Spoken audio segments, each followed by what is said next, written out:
Hello all, welcome back to SAP channel.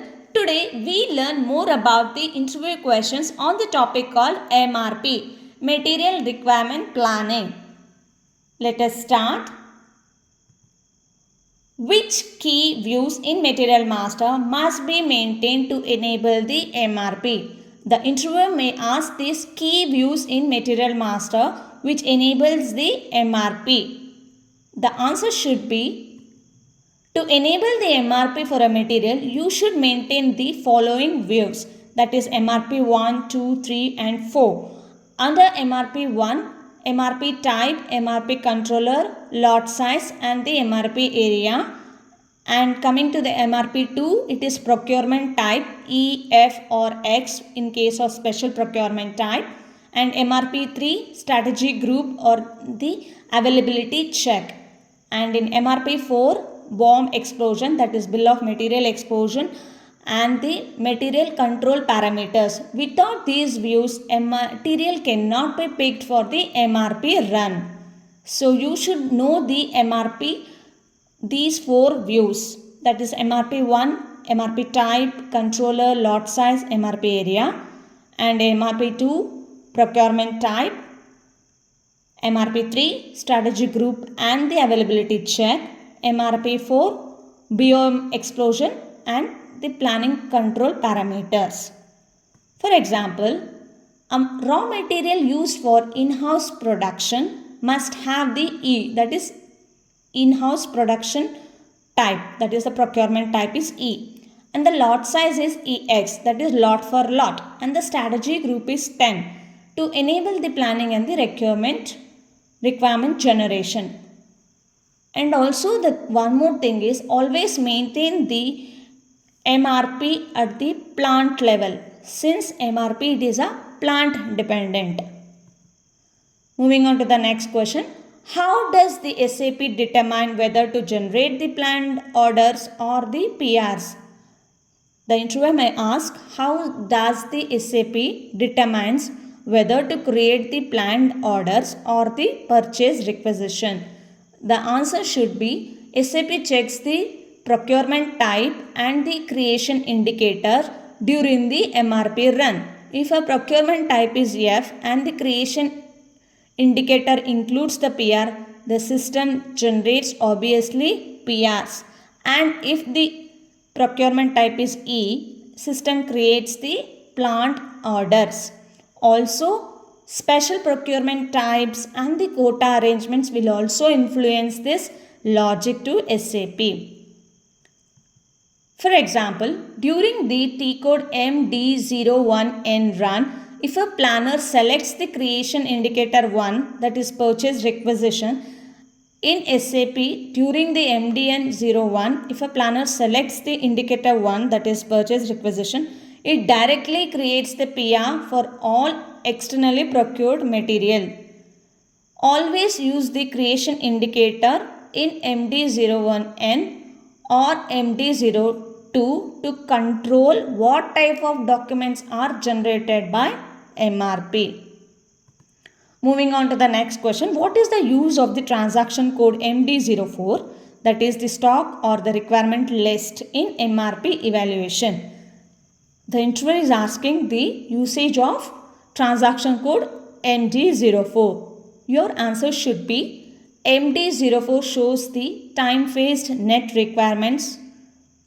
It displays the stock, planned receipt, that is purchase order, purchase requisitions and the planned orders. And also the requirements like whether it is a sales order, PIR or dependent requirements.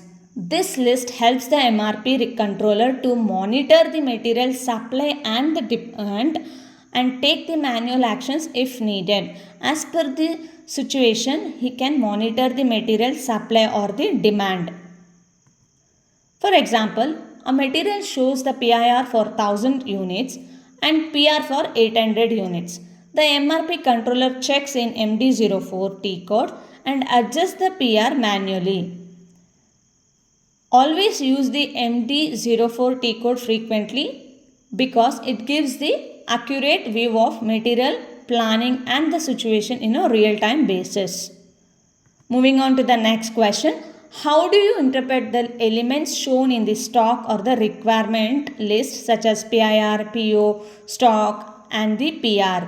The answer should be each entry in T code MD04 has a type and a requirement or the recipient indicator. What are the indicators are? PIR, that is planned independent requirement. It is always a forecast. Then PO, purchase order. This is a firm receipt. PR is a proposed receipt. Purchase order is a firm receipt. PR is a proposed one. Planned order is a in-house production proposal. Like if you have a planned order is for the production. And the stock of the current unrestricted stock. It should be free from the block and it can be readily usageable. The sequence and the timing of these items determines the material's net requirement. So these are the indicators in T code MD04. For example, in MD04, a material B100 shows a PIR of 500 on 15th August and a PR of the same quantity on a 10th August. The PR covers the requirement well in time because it is a former date. So no exception message will be shown. Always use the details button in T code MD04 to drill down into any MRP element's origin and the status.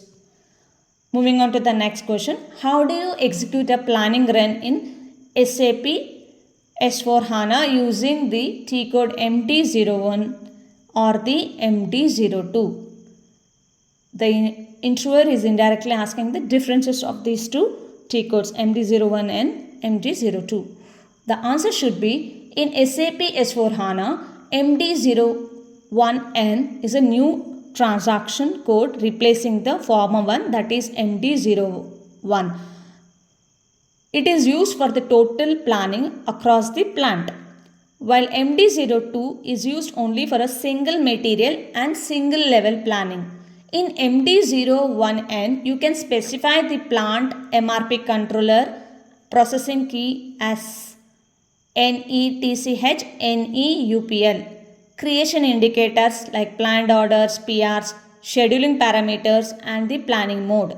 It automatically triggers the MRP for all the relevant materials. And it is also most preferred one. Whereas MD02 is a single material planning. It is at the single level planning. MD01 is the most preferred method in S4HANA because it supports the parallel processing and also integrates well with the MRP live.